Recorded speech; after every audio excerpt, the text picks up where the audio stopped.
বাঘের মতো দেখতে দুইটা বেঙ্গল ক্যাট এনেছি আমার ছাদে পালার জন্য। আদর প্রিয় হওয়ার সাথে সাথে তাদের ভিতরে রয়েছে একটা ছোট্ট বাঘ, এবং এই বাঘগুলাকে একটা জঙ্গল পরিবেশে রাখার জন্য আমরা বানাচ্ছি তাদের ঘোরার এবং খেলার বিভিন্ন ইকোসিস্টেম।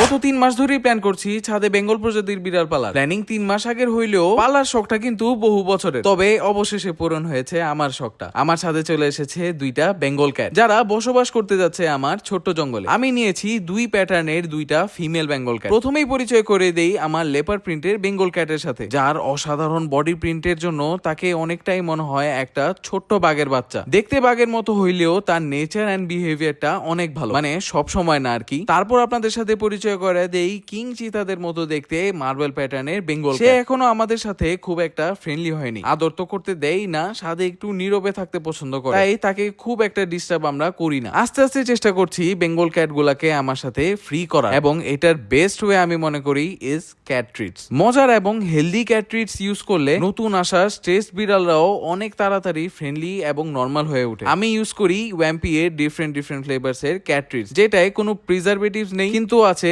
ডাইজেস্টিভ সাপোর্ট এবং চিকেন, টুনা, ফিশ, ক্র্যাব এদের মতো সব রকম ইনগ্রিডিয়েন্টস এর গুড প্রোটিন। ট্রিটস গুলা দিয়ে আমি তাদের সাথে কিছুক্ষণ খেলতে পারি, যেহেতু তারা নতুন এখানে এতটুক প্রোগ্রেসও অনেক মাশাআল্লাহ। বেঙ্গল ক্যাটদের একটা স্পেশালিটি আপনাদের সাথে শেয়ার করি। অন্যান্য বিড়ালদের মতো এরা পানি খেয়ে তেমন একটা অপছন্দ করে না। আসার পরের দিন থেকে আমি দেখেছি তাদেরকে পানির আশপাশে বসে থাকতে অথবা পানি নিয়ে খেলা করতে। তাদের ফেভারিট প্লেস হচ্ছে আমাদের টার্টল সেটআপটা। নিজের মধ্যেই টার্টল পন্ডটা একটা ছোট্ট জগৎ, যেহেতু এখানের পানি আর আমার অ্যাকোয়ারিয়ামের পানি বেঙ্গল বিড়ালরা এবং অন্যান্য ক্যাটরা খেয়ে থাকে। আমি ট্রাই করি সবগুলার পানি এবং টার্টল পন্ডটা ক্লিন রাখার। টার্টল গুলো আমার আঙ্গুল খাইতে চাইলেও বিড়ালদের সাথে তাদের বন্ডিং ভালোই। আমি একটা জিনিস অবজার্ভ করেছি, যবে থেকে আমার বিড়ালরা টার্টল ট্যাঙ্ক এবং অ্যাকোয়ারিয়ামস গুলোর থেকে পানি খাওয়া শুরু করেছে, শুধু বেঙ্গল বিড়ালরা না, সবগুলা বিড়ালই পানি খাচ্ছে মনে হয় 3 গুণ বেশি, এবং প্রচুর হাইড্রেটেড থাকছে তারা। এটা একটা ছোট্ট অবজারভেশন। আমার বিড়ালগুলোর জন্য সব ঠিকঠাক থাকলেও আমি জানি না কার বিড়ালকে কি এফেক্ট করবে এটা আর কি। আমি মনে করি এটা তাদের জন্য একটু পুষ্টিকর পানি, কারণ আমার এই পানিগুলো কিন্তু অনেক রকম মিডিয়া দিয়ে ফিল্টার করা। পুষ্টিকর পানির সাথে আমি আমার বিড়ালদের দেই একটা পুষ্টিকর ক্যাট ফুড, মানে ওয়াম্পি এর গ্রেন ফ্রি ক্যাট ফুড। বিড়ালদের লাগবে না